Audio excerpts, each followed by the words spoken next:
연애에서 정말 중요한 건 뭘까요? 외모일까요? 돈일까요? 아니면 스펙일까요? 사실 이런 걸로만 승부하려고 하면 한계가 있어요. 오늘은 외모가 그저 그런데도 남자들이 계속 찾게 되는 그런 매력적인 여자들의 비밀에 대해 이야기해 볼까 해요. 여러분 주변에도 분명히 있을 거예요. 딱히 미인은 아닌데 이상하게 남자들이 줄을 서는 친구 말이에요. 처음엔 이해가 안 가죠. 나보다 예쁘지도 않은데 왜 저렇게 인기가 많지? 그런데 자세히 보면 그 친구들에게는 특별한 매력이 있어요. 바로 함께 있으면 편안하다는 거예요. 남자들도 여자를 만날 때 긴장돼요. 당연한 거예요. 특히나 이 여자를 리드해야 된다는 부담감까지 있으니까 더욱 그렇죠. 이 여자가 나와 있는 걸 좋아할까? 재미있어 할까? 계속 신경 쓰면서 눈치를 보게 되거든요. 그런데 여기서 중요한 건 바로 이런 남자의 불안감을 없애주는 거예요. 어떻게 하느냐고요?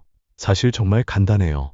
아이 컨택, 웃음, 리액션 이 세 가지만 자연스럽게 해주면 돼요. 그러면 남자도 속으로 아, 이 여자도 나와 함께하는 시간이 괜찮구나.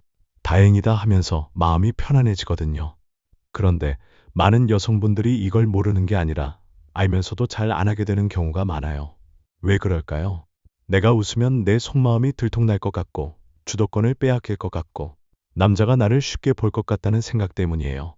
그리고 내 매력을 보여주기도 바쁜 시간인데 그 와중에 남자를 계속 평가하고 있는 거죠. 저 남자 표정이 왜 저래? 왜 저런 말을 하지?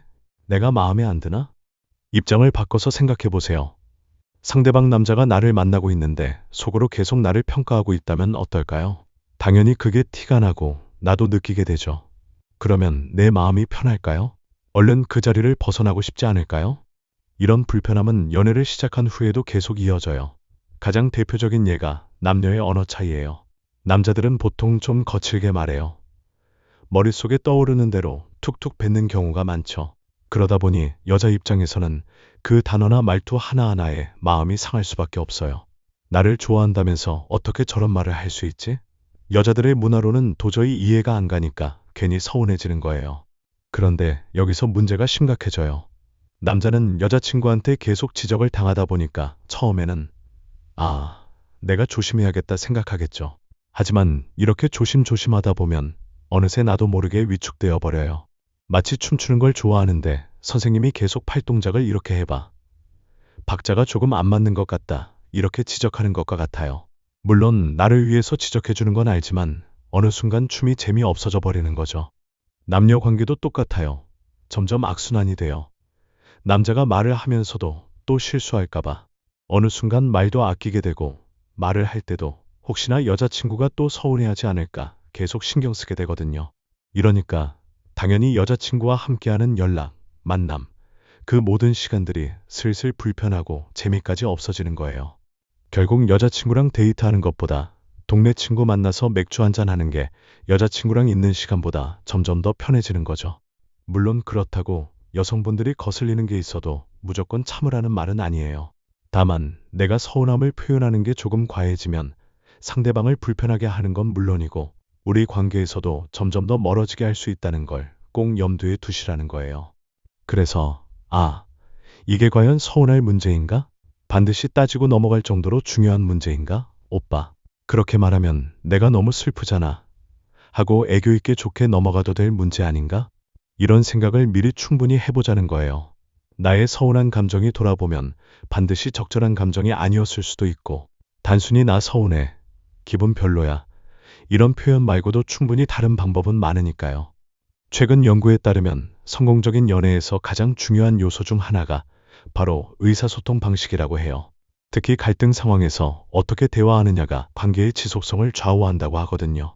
심리학자들은 이를 부드러운 시작이라고 부르는데 문제를 제기할 때도 상대방을 비난하지 않고 자신의 감정을 표현하는 방식을 말해요. 예를 들어, 너는 항상 늦어라고 말하는 대신 내가 기다릴 때 조금 불안해져라고 표현하는 거죠.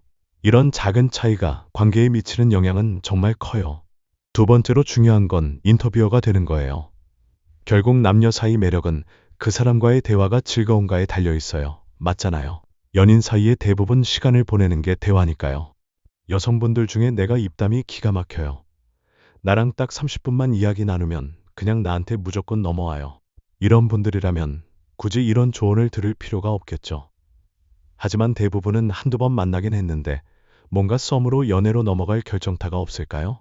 요즘 남자친구는 좀 건조한데 분위기를 확 바꿀 그런 방법 없을까요? 이렇게 고민하시잖아요. 그럼 일단 대화부터 즐거워야 돼요. 그 즐거운 대화를 위해서 훌륭한 인터뷰어가 되시라고 말씀드리고 싶어요. 내가 꼭 말을 잘할 필요 없어요. 상대방의 말을 잘 유도하고 진짜 잘 들어주면 돼요. 여러분, 살면서 인터뷰 받아본 적 있나요? 대부분이 없을 거예요.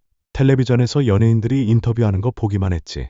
그러니까 누군가 나에 대해서 진심으로 궁금해하고 성심성의껏 질문을 하면서 내 말을 귀담아 들어주면 누구나 마음이 싹 열리면서 그 사람과 나눴던 대화가 특별한 기억으로 남을 수밖에 없어요. 그걸 위해서 딱 두 가지 팁만 드릴게요. 먼저 추가 질문이에요. 예를 들어 주말에 뭐 하세요? 라는 나의 질문에 저는 요즘에 러닝 많이 해요. 이렇게 단답이 들어오면서 대화가 뚝 끊기는 경우가 있잖아요. 이러면 질문을 한 나도 되게 당황스러워져요. 근데 훌륭한 인터뷰어들은 여기서 추가 질문을 딱 들어가죠. 그런데 이게 어렵지 않아요. 그냥 육하원칙만 생각하시면 돼요. 언제? 그럼 주말에 언제 뛰세요? 요즘 낮에는 너무 덥던데 어디서? 어디서 뛰어요? 집이 그쪽이시면 한강이랑 되게 가깝겠다. 누구랑? 혼자 뛰세요? 요즘에는 런닝크루 이런 거 되게 많은 것 같던데 너무 쉽잖아요. 그리고 내 이야기도 살짝 덧붙여주고요. 저도 진짜 러닝 해보고 싶은데 러닝화부터 사야겠죠? 초보들은 뭐가 좋아요? 이렇게 말이에요. 심리학에서는 이를 적극적 듣기라고 부르는데 단순히 듣는 것을 넘어서 상대방의 말에 진정한 관심을 보이고 반응하는 것을 말해요. 연구에 따르면 이런 대화 방식은 상대방에게 강한 호감을 불러일으킨다고 해요. 왜냐하면 대부분의 사람들은 자신의 이야기를 진심으로 들어주는 사람을 만나기 어렵기 때문이에요. 훌륭한 인터뷰어가 되기 위한 두 번째 팁은 상대방을 영화 속 주인공으로 만들어주는 거예요. 이건 정말 효과적인 방법이에요. 그 사람이 경험한 일을 마치 영화 속 이야기처럼 흥미진진하게 들어주는 거죠. 예를 들어 상대방이 직장에서 어려운 프로젝트를 성공시켰다는 이야기를 한다면 그걸 어떻게 하신 거예요? 와, 진짜 그 당시엔 더 쉽지 않았을 텐데. 와, 대박. 아니, 정말 만화에서 나올 법한 이야기예요. 그게 현실에서 가능한 이야기예요? 이렇게 반응해 주는 거예요. 한 10분만 지나면 이 사람이 완전 신이 나서 나를 엄청 좋아하는 게 눈에 보여요. 이게 얼마나 쉬운 방법인지 몰라요. 그리고 이것도 상대 남자의 스타일에 따라, 상황에 따라 장르를 얼마든지 바꿀 수 있어요. 영웅적인 히어로물이 될 수도 있고, 액션, 멜로, 뭔가 힘든 가정 환경에서 자란 소년의 성장 스토리, 정말 무궁무진해요. 실제로 사회심리학 연구에서도 이런 현상이 확인됐어요. 사람들은 자신을 긍정적으로 평가해주는 사람에게 더 큰 매력을 느낀다고 해요. 특히 남성의 경우 자신의 성취나 능력을 인정받고 싶어하는 욕구가 강한데 이를 충족시켜주는 여성에게 특별한 매력을 느낀다고 하거든요. 아니, 근데 남자한테 매력적으로 보이기 위해서 꼭 그렇게까지 해야 돼요? 이런 생각이 들 수도 있어요. 회사 부장님, 팀장님한테야 내가 먹고 살려고 이렇게까지 해야 되지만 이런 현타가 올 수 있죠. 근데 내가 좋아하는 남자, 잘 대해보고 싶은 남자인데 그런 현타가 와야 할까요? 현타뿐만 아니라 내가 그렇게 띄워주니까 뭔가 우스워지는 게 싫다면 이 정도면 그 둘의 관계에 대해서 한번 생각해 보셔야 되는 거 아닐까요? 제가 연애를 얘기하면서 늘 하는 말이 있어요. 굳이 남자한테 잘해주려고 애쓰지 마라.